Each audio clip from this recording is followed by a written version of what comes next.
Clairement. Clairement, je pense que le football est à la croisée des chemins parce que, il y a beaucoup de choses donc, dont tu viens de parler. Le 1 c'est, un élément récurrent dans l'after, j'en parlais tout à l'heure, c'est-à-dire, l'arbitrage vidéo qui était censé, régler des problèmes, mais qui n'a pour moi, pas réglé le plus gros problème qui est qu'aujourd'hui, il y a 2 footballs. Donc il y a le football qui est arbitré au plus haut niveau avec un arbitrage vidéo, il y a toujours des contestations et le football, d'en bas, donc le football amateur ou même à partir du niveau national Même en ou, Ligue 2. ou même en Ligue 2 où là, Tu as raison. il y a pas l'arbitrage vidéo et pourtant il y a aussi des enjeux très importants et de toute façon, il y a aussi des polémiques. Donc d'un côté, on veut l'enlever, d'un autre côté, on veut le mettre et ça n'a rien réglé.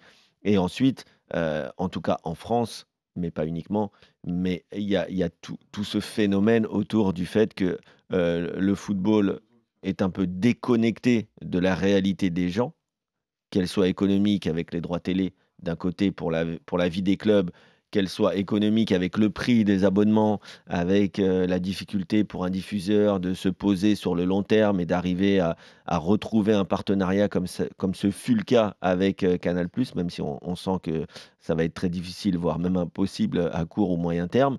Mais aujourd'hui, le football perd en visibilité, perd en attractivité et donc, c'est forcément plus difficile. L'équipe de France, avec Didier Deschamps, avec son football qui est censé gagner, mais qui ne rassemble plus autant de fans autour, puisque en fait, le football a du mal, en tout cas, et encore une fois en France, mais c'est pas qu'en France, a du mal à se positionner dans cette société où aujourd'hui, et que ce soit avec les réseaux sociaux, Netflix, Les streaming, effectivement, toutes les les jeux plateformes. vidéo. La consommation est Voilà. complètement différente Et aujourd'hui. le football a beaucoup de mal à se rapprocher de sa base.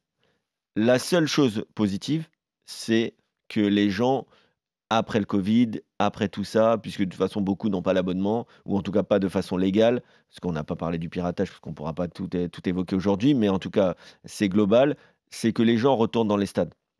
Mais attention, les gens ne retournent pas que dans les stades de Ligue 1. Les gens retournent aussi dans les stades de Ligue 2, voire même de national et voire même au niveau amateur. Greg, Le football vrai. t'as mal à ton football en 2024? Oui, un petit peu aussi, parce qu'on est un petit peu perdu. Voilà, Kevin l'a très bien dit. Maintenant, quand tu vois la qualité surtout du spectacle, parfois, tu te dis qu'il y a un malaise. Parce qu'on veut, voilà, il y a l'aspect financier qui prend vraiment le dessus sur l'aspect sportif. Et elle est surtout là, l'inquiétude. Et mais je pense qu'on n'a pas fini avec tout ça, avec le championnat du monde des clubs, etc., qui arrive. Je dis pas que les formules ne sont pas bonnes, mais en tous les cas, il va falloir activer d'autres leviers pour pouvoir ménager aussi les joueurs. Alors, des top clubs, bien évidemment. Parce que des clubs de bas de tableau, ils font leurs 34 journées avec 1, 2, voire 3 tours de Coupe de France, et puis ça suffit. Donc, c'est pas eux, ce ne sont pas eux qui sont impactés. Hmm. Mais oui, il va falloir retrouver un petit peu d'authenticité dans notre football parce que ça devient compliqué. Et puis quand on voit la qualité du spectacle de l'Euro notamment, tout le monde a constaté que les joueurs étaient cramés. Le problème, c'est qu'aujourd'hui, il est de plus en plus difficile de regarder les matchs. Bon, déjà, on a parlé de tous ces problèmes diffuseurs, etc., incarnation d'un diffuseur. Raconter le feuilleton de la Ligue 1, c'est quelque chose. Mais pour le raconter, il faut quand même pouvoir le voir. Bon, nous, on peut le voir parce Mais que c'est notre métier. ouais, par rapport à ça, la Ligue 1, le gros souci, c'est qu'aujourd'hui, tu prends un panel de 10 personnes là dans la rue, il y en a peut-être un qui est au courant de ce qui se passe en Ligue 1.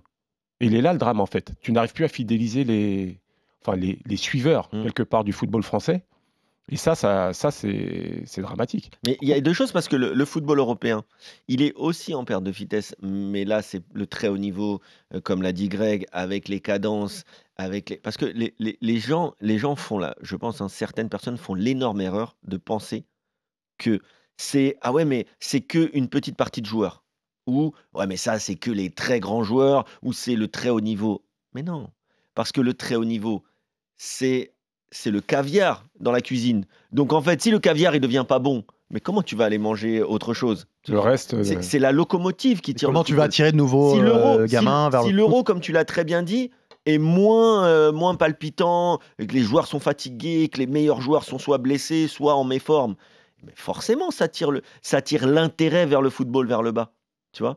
Moi, je parlais avec mon fils qui me dit: Ah, t'as vu la nouvelle Coupe du Monde des clubs? Donc, en fait, oui, les nouvelles générations, elles peuvent être attirées par les nouveaux formats. Mais il faut arriver à contenter tout le monde. Il faut arriver à contenter le supporter de Brest, mais aussi celui du PSG ou celui de Marseille, en tout cas en France. Et après, au niveau européen, le fait qu'il y ait trop de matchs, le fait qu'il y ait trop de compétition, ça crée un désintérêt qui est global.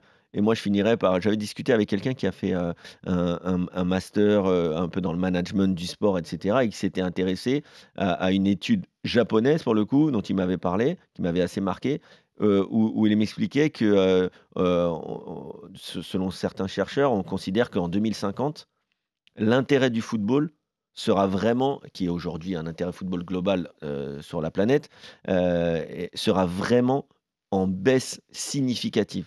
Mais en fait, aujourd'hui, tous les indicateurs, c'est comme le réchauffement climatique, hein. Il arrive, on le voit arriver. La maison Maintenant, brûle et on on le sent. regarde à côté. Voilà. comme disait Mais Chirac. là, pour le foot, si les décideurs, si les dirigeants continuent de se dire, bon, pour l'instant, on continue de se gaver, on verra plus tard quand ce sera la crise, s'ils ne se rendent pas compte que là, l'abondance de matchs, la concurrence des plateformes, la concurrence d'un mode de vie qui est quand même en train de changer, en tout cas dans les sociétés européennes, c'est vraiment un sport qui est en danger parce que, alors, il y aura toujours du football, mais son monopole sera réduit à peau de chagrin.